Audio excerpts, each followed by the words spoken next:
乜乜乜嗰個作者呢？記唔記得啊？記得啊嘛！今日我又介紹一本故事書咯喎，聽日又係喎。今日嗰本故事書就叫做我有很多乜乜乜，例子我有獅子，我有1000蚊，我有12元，我有一隻阿友，我有條魚，睇下佢間屋仔幾靚，係咪啊？嗯。仲有2粒咖啡糖。咖啡糖。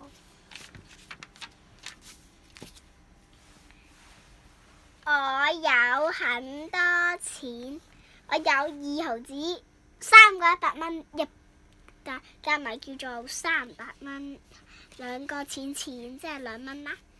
呢個係錢，呢個係銀包，有條拉鏈仔。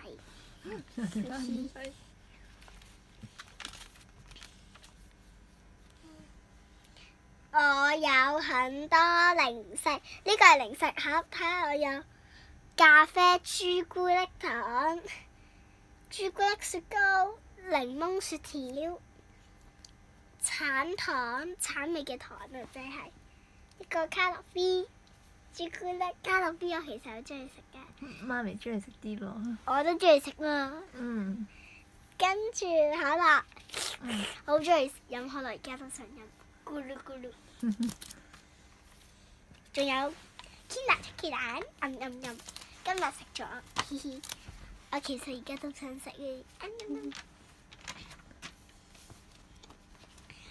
我有很多玩具和公仔，睇下我有遙控車、他媽哥池、波波，我最中意係他媽哥池，同埋阿友。我有很多動物，有龜龜、魚，有佢間屋啊喎，係女仔嘅魚。仲有呢隻雀仔成日唱歌，啦啦啦啦啦。仲有呢隻貓仔，喵。仲有一隻狗仔，wow wow。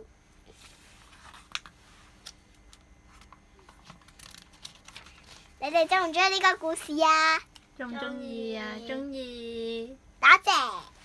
打謝。